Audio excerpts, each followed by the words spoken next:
नमस्कार जी, आप देख रहे हैं जेपीसी न्यूज चैनल। मैं आपका अपना महेश बिहारी। आज पहुंचे हुए महाराजा बिजली पासी जयंती थी, किले पे पहुंचे हुए और मनोरमा मन्नू जो पासी समाज की लोक गायिका हैं, आज उनसे मिलवाते हैं आप लोगों को। और उनके गुरु जी प्रोफेसर सर भी उपलब्ध हैं आप लोगों के सामने। और प्रोफेसर जी, आपका जेपीसी न्यूज चैनल में बहुत बहुत स्वागत है। धन्यवाद। और सबसे बड़ी बात ये मैं कहना चाहूँगा कि पासी समाज की धरोहर हैं, उन धरोहरों के लिए जो जिम्मेदार लोग हैं वो कुछ नहीं कर रहे हैं जी। हम केवल कार्यक्रम करना हमारा उद्देश्य नहीं होना चाहिए, बल्कि यहाँ से एक मैसेज हम समाज में कन्वे करें कि हम अब क्या करना चाहते हैं। महाराजा नथावन पासी का किला पड़ोस में ही है। लड़ने वाले पासी समाज के लोग थे, उन धरोहरों को लोग क्या किए। 12 किले हमारे पासी समाज के, ये जो महाराजा बिजली पासी है जिनकी पवित्र पावन भूमि पे हम लोग बैठे हुए हैं, ये केवल पासी समाज के नहीं थे, पूरे राष्ट्र के नेता थे, राष्ट्र के लीडर थे, राष्ट्र के राजा थे, राष्ट्र हित में उन्होंने काम किया था।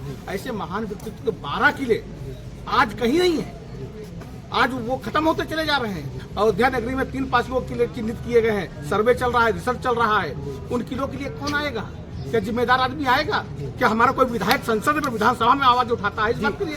जैसे कि आपने देखा होगा, अयोध्या से सांसद अवधेश प्रसाद पासी जी हैं, सांसद में जो अभी भीम करके हुआ उस पे उन्होंने बहुत ज्यादा आवाज उठाई। जो पासी समाज के किले हैं वहाँ पे अयोध्या में, उसके बारे में कभी संसद में किया क्या?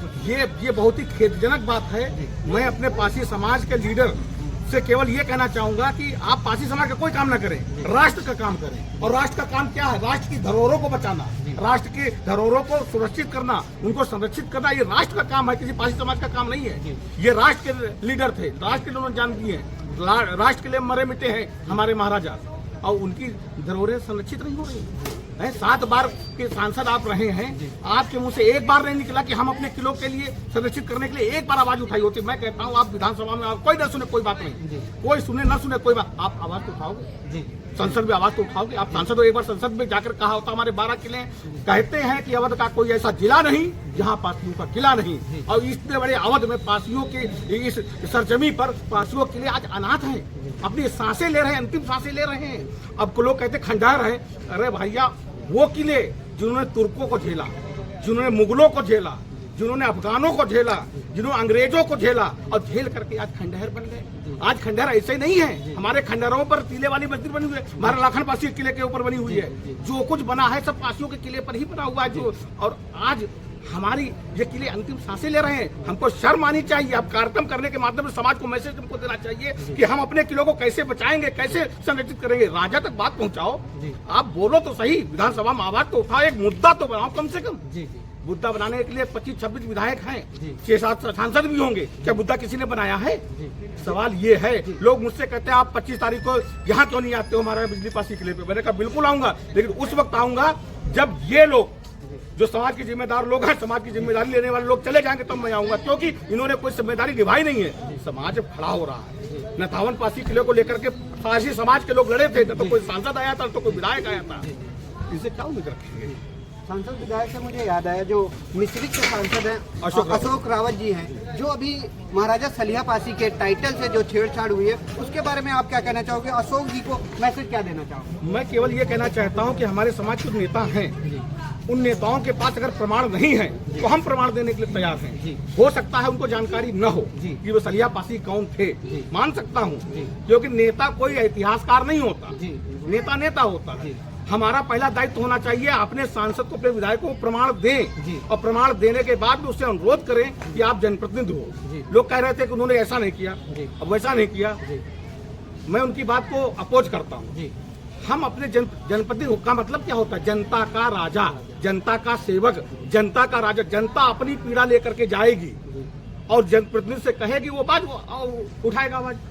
कहीं ना कहीं अशोक रावत जी के पास ये बात नहीं पहुंची, सही तरीके से नहीं पहुंची। मैं चाहता हूं कि ये बात हम खुद मुलाकात करेंगे, 2-3 दिन में मेरे मुलाकात का भी सांसद जी आ गए हैं, और प्रमाण सहित मैं रखूंगा उनके पास में, निश्चित करेगा। ऐसा कोई सांसद विधायक नहीं है जिसके बाद बात पहुंच जाए, हम पहुंचाने में कामयाब हों और काम ना करे, और न करेगा तब उसकी गलती है। जी बिल्कुल है। जैसे कि आप अपने समाज के, यानी पासी समाज के जो संगठन है, वो लोग हुड़दंग करने लग जाते हैं अपने समाज के नेताओं के प्रति, और उनको मिलना चाहिए कि नहीं मिलना चाहिए? समाज के जो नेता हैं उनसे मिलकर के बात करनी चाहिए। कोई भी मैटर होता है पहले उनका विरोध करने लग जाते हैं। इसके लिए आप क्या कहना चाहोगे? मैं सबसे पहली बात कहूंगा कि ऐसे अराजक तत्वों को दूर रखना चाहिए समाज से। जी। ये देश संविधान से चलता जी। है, हमको हर संवैधानिक कार्य करना जी। चाहिए। असंवैधानिक कार्य करने की मैं निंदा करता जी। हूँ। और जो हम जराइम एक्ट झेले थे, जी वो जराइम एक्ट ऐसे नहीं झेले थे, फांसियों का खून गर्म रहता था, अंग्रेजों को भी बर्दाश्त तो नहीं किया, हर जगह उनका मुकाबला किया। 1857 में फांसियों जितना नुकसान किया था अंग्रेजों का,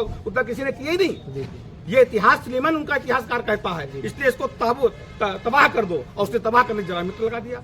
लेकिन अब संविधान है, सबको समानता का अधिकार है। आज हुड़दंग से काम नहीं चलेगा, संवैधानिक तरीके से काम कर चलेगा।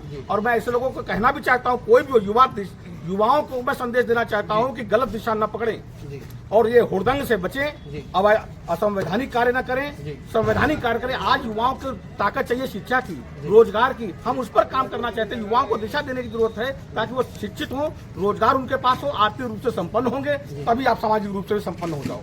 जैसे कि आप महाराजा बिजली पासी किले पे पहुंचे हुए हो, देखा है कैसे पेड़ बहुत सारे खड़े हुए हैं, यहाँ पे कोई सुंदरीकरण नहीं है। इसके बारे में सरकार को आप क्या मैसेज देना चाहोगे? सरकार को तो मैं मैसेज ये देना चाहूंगा, सरकार होती क्या है सबसे पहले हम समझ लें। सरकार बनती है जनप्रतिनिधियों से। बूंद बूंद से सिंधु बना है, बूंद बूंद से ये सागर। तो बूंद बूंद करके ही तो जनप्रतिनिधि बनकर ही तो सरकार बनती है। तो एक एक हमारा जनप्रतिनिधि क्या कर रहा है, मोहनलाल जनप्रतिनिधि क्या कर रहा है, उसने किले के सौंदर्यीकरण के लिए क्या प्रयास किए? क्या ये मुद्दा उठाया गया? क्या मुद्दा इन लोगों ने उठाया? जो पहले सांसद रहे हो या आज के सांसद हो या आने वाले सांसद हो, क्या किसी ने मुद्दा उठाया? मुझे लगता है शायद ये विधानसभा में मुद्दा नहीं उठाया गया। ये हमारे सांसदों की अकर्मण्यता है। जी, जैसे कि लोकसभा चुनाव के आने से पहले ही एक पेपर कटिंग वायरल हो रही थी। 100 करोड़ रुपया महाराजा बिजली पासी किले के सुंदरीकरण के लिए आया, कहाँ गया? साल होने वाला है, कहाँ गया? कुछ अभी तक सुंदरीकरण भी नहीं हुआ। सवाल उठता है कि क्या 100 करोड़ जारी भी हुआ है कि नहीं है, उसका कोई प्रमाण है भी कि नहीं है, कि हवा में ही सब काम हो जा रहे हैं। तो सबसे पहले तो उसकी जो कटिंग निकली है उसकी विश्वसनीयता देखी जाए, क्या जारी हुआ है कि नहीं जारी हुआ है। अगर जारी हुआ है तो काम भी निश्चित तौर पर होगा। ये जो लैट्रिन बाथरूम बने हैं, कहीं ना कहीं से तो पैसा जारी हुआ होगा, कैंटीन बनी है, तो पैसा अगर आएगा तो निश्चित तौर पर लगेगा। सरकार पैसा जारी करेगी तो काम हो जाता है। मुझे लगता है शायद ऐसा ये अफवाहें थी, अगर सही में होता तो वास्तव में कुछ ना कुछ काम हुआ। जी बिल्कुल। जो लोग गायक पासी समाज के हैं, मनोरमा मनु जी, जरूर उनसे मैं कहूँगा एक गीत के जरिए पहले शुरुआत करिए, फिर आगे हम सवाल करेंगे आपसे। तो जय हिंद, जय पासी साथियों। और गीत अभी देखिए हमारा कार्यक्रम था, अभी हम करके आए हैं। जी। और पहले तो हम अपने पासी समाज को एक संदेश देने के तौर पे ही गीत गाएंगे, जो कि संदेश ये है कि हमारे पासी कुल के जो युवा वर्ग के लोग हैं उनके लिए संदेश है। तो जो कि गीत लिखा हुआ प्रोफेसर राकेश वर्मा सर द्वारा ही है। जी। पासी कुल के युवा जाग जाओ, अगर खोया गौरव वो फिर से चलाएगा। पासी कुल के युवा जाग जाओ, अगर खोया गौरव वो फिर से चलाएगा। राकेश वर्मा कहीं तुम जो आगे बढ़ो, पासी कुल फिर से दुनिया में छा जाएगा। देश की आन हो, देश की शान हो, देश की मिट्टी पर तुम भी कुर्बान हो। देश की आन हो, देश की शान हो, देश की मिट्टी पर तुम ही कुर्बान हो। पासी कुल के युवा जाग जाओ, अगर खोया गौरव वो फिर से चलाएगा। राकेश वर्मा कहीं तुम जो आगे बढ़ो, पासी कुल फिर इस दुनिया में छा जाएगा।